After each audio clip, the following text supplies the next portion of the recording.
welcome ladies and gentlemen, my name's Dychronic here on this Destiny 2 video, and today we're going to be showing you where the Xur is for August 9th, 2019, showing you his location, all the things he has on sale, and of course all the random rolls for all the items, and my recommendations and whatnot. So you can be found in his regular location on the planet Nessus is a moon?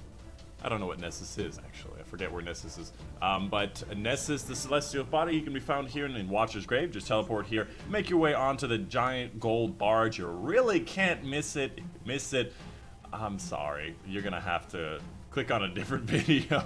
But yeah, you can be found up here. I'm going to show you his different inventory.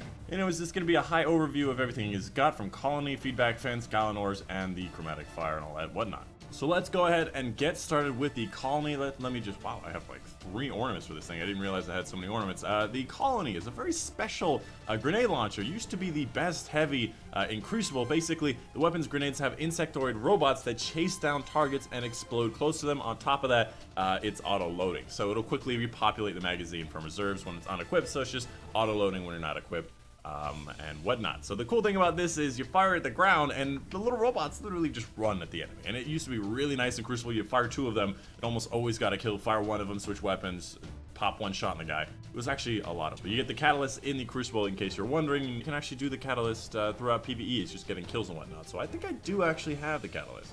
Overall, this exotic is really not as good. In PvE, it is totally just terrible, and in PvP, it's just kind of averaging, and to sacrifice an exotic slot for it is not as popular these days. Anyways, moving on to the AC/DC Feedback Fence, the Titan exotic. Actually, one of my favorite looking exotics in Destiny 2. If you look at my channel banner on YouTube, you can actually see the tiger is, in fact, wearing these. It used to be in Destiny 1, and it was a cool little exotic, not really the best, and in Destiny 2 it was really, really bad, and it's gotten through like 2 or 3 buffs already, and it's still kind of average. Basically, melee kills build energy, and being struck by a melee kill reduces incoming damage and unleashes the energy in a devastating explosion. Basically, it's melee protection.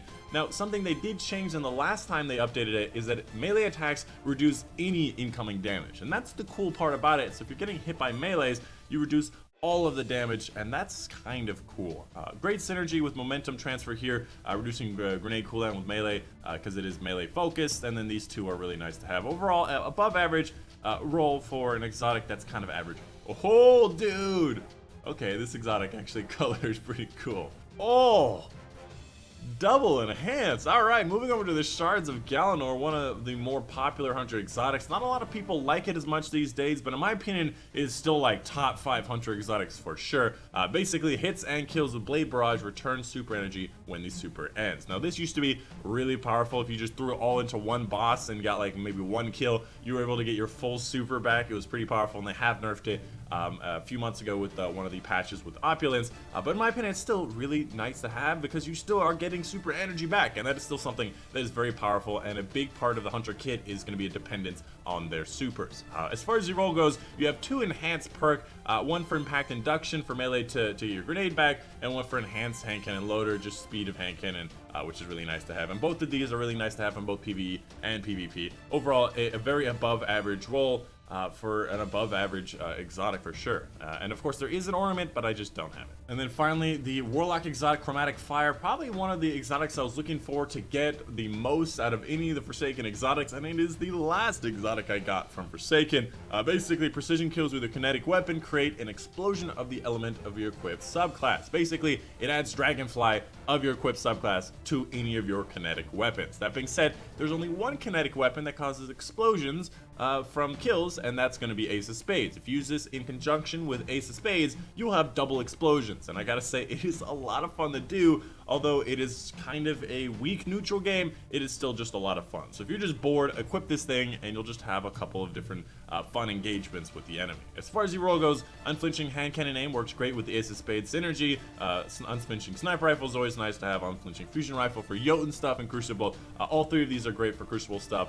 Special ammo finder is what you want on this 3rd column, so definitely above average roll for a kind of averaging exotic. And that is going to be pretty much it. Again, 5 of Swords for easier nightfall Nightfalls and higher scoring Nightfalls, especially if you need the 200k for the Solstice Armor Masterwork. You need to get the 5 of Swords to be able to get to 200k, and of course, make sure you pick up your Invitations of the 9, get some powerful gear, and the following Friday, you'll be able to get your next one after you complete it. And then finally, you have the Faded Engram, guaranteed to give you an exotic from Forsaken and before. And that is pretty much it. That is the end of the Xur. There's not much to say. If you have any questions, let me know in the comments down below if there's something I missed, or if you like the way that my Titan looks. I haven't colored him yet. I'm gonna color him very soon. But yeah, that's the video. Hope you guys enjoyed. My name's Dychronic, and I will see you guys on the next one. Yay! Oh, that was so close.